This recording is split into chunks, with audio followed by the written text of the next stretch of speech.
Na década de 80, pilotos suecos, a bordo dos seus J-37 Viggen, foram os primeiros a conseguir interceptar e obter uma chance real de abater um SR-71 Blackbird. No vídeo de hoje a gente vai conhecer um pouco mais sobre essa história e como os suecos conseguiram essa façanha inédita.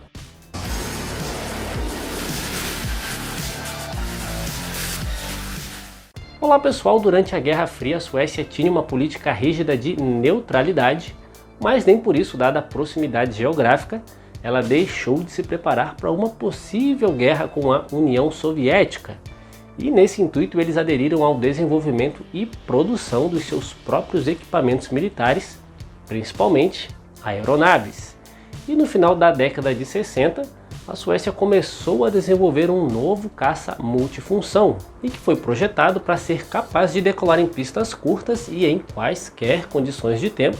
e usar as grandes redes de rodovias e estradas remotas da Suécia. Além disso, o novo caça teria um grande foco também na performance, sendo capaz de atingir altas velocidades e altitudes com uma grande razão de subida. E o resultado foi o Saab J-37 Viggen, um caça monomotor que apresentava uma asa em delta com dois grandes canards, o que lhe rendeu um design bem peculiar. O primeiro voo do Viggen ocorreu em 1967 e ele entrou em serviço com a Força Aérea Sueca em 1971, sendo a primeira aeronave projetada com canards a ser produzida em massa. E na sua introdução ele também foi considerado como sendo o caça-jato mais avançado da Europa, e assim permaneceu até que o Panavia Tornado entrasse em serviço 10 anos depois, em 1981. E no próximo vídeo a gente fala um pouco mais detalhadamente sobre o Viggen, sua ficha técnica e sobre sua impressionante motorização. E entre as lendas da aviação militar, o SR-71 Blackbird, um nome que a gente ouve bastante até hoje, né, já que continua sendo um verdadeiro ícone da aviação militar, que era capaz de atingir uma velocidade máxima de mais de 3 vezes a velocidade do som, e isso devido à sua missão como um avião espião que se valia da sua velocidade para escapar das defesas inimigas. E mesmo com interceptadores como o MiG-25 chegando até relativamente perto, todas as tentativas de derrubar um SR-71 foram inúteis. E olha que não foram poucas. E esses aviões espionaram a União Soviética por vários anos, e mesmo os soviéticos tendo desenvolvido aeronaves impressionantes, nenhum adversário representou uma ameaça real, pelo menos até a entrada em serviço do MiG-31. E acabou que os suecos a bordo dos seus Viggen foram os primeiros da história a realmente se aproximar e ter uma chance de abate de um SR-71. Chegando até a atingir o chamado bloqueio do míssil e o contato visual com o avião espião norte-americano. Isso foi possível com uma série de fatores, e um deles foi que na década de 80 a Suécia já contava com uma extensa cobertura radar, e o já muito capaz Viggen também recebeu novos sistemas de armas e de radar muito mais avançados, além de uma nova estratégia de interceptação que era a seguinte: assim que eles recebessem o alerta, eles decolariam e usariam a sua grande capacidade de subida inicial para chegar a uma altitude logo abaixo do SR-71. E nesse ponto eles aceleravam até o dobro da velocidade do som, para em seguida subir de novo numa trajetória de voo diretamente em direção ao SR-71 em uma abordagem frontal. Enquanto as interceptações normalmente se aproximavam por trás, o que permitia aos mísseis da época uma maior chance de travar no alvo,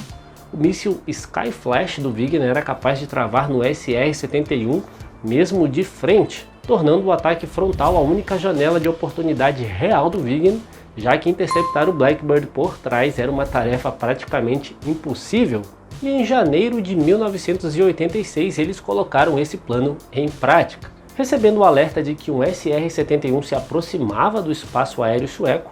um piloto sueco iniciou então esse protocolo que eu mencionei agora há pouco, e ao alcançar a altitude do alvo ele obteve o bloqueio total do míssil no Blackbird que se aproximava, inclusive com o míssil armado e pronto para disparar, enquanto os dois aviões avançavam um contra o outro a uma velocidade relativa surpreendente de quase Mach 5. É claro que nenhum míssil foi disparado e os dois aviões se cruzaram sem danos, obtendo contato visual um com o outro, mas com isso os suecos acabavam de realizar a primeira interceptação bem sucedida e um travamento efetivo de um míssil em reais condições de abater um SR-71. E olha que esse mesmo piloto ainda conseguiu outras 5 interceptações bem sucedidas usando essa estratégia,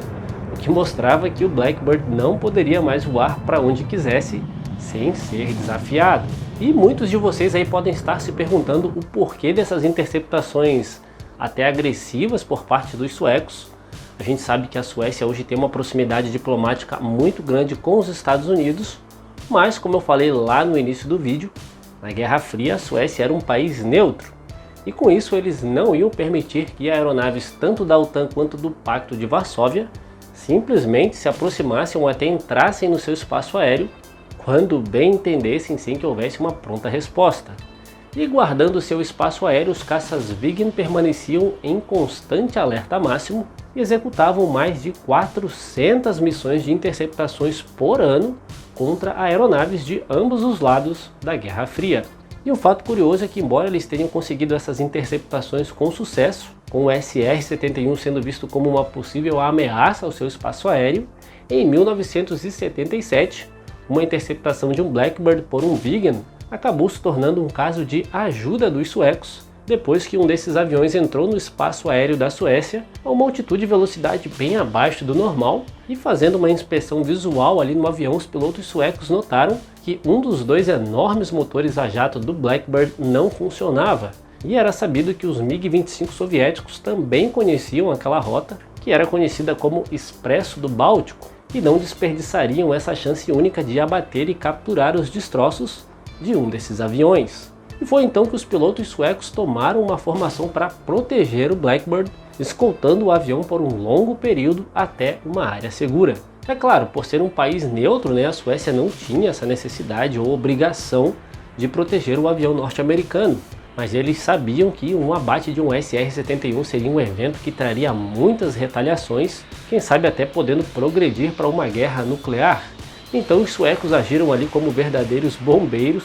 tentando evitar quaisquer incêndios. E esse caso permaneceu confidencial até a sua desclassificação em 2017, e no ano seguinte, em 2018, os pilotos suecos que protegeram Blackbird foram homenageados com a Medalha Aérea dos Estados Unidos por bravura em uma cerimônia oficial. Então era isso, pessoal, espero que tenham gostado dessas incríveis histórias de hoje envolvendo o J-37. E como eu falei lá no início, num próximo vídeo a gente vai ver essa aeronave em mais detalhes aqui no canal. Bom, e se você gostou do vídeo, não esqueça de deixar aquele like pra gente. Se não conhecia o canal, não era inscrito, vai ali naquele botãozinho e se inscreva.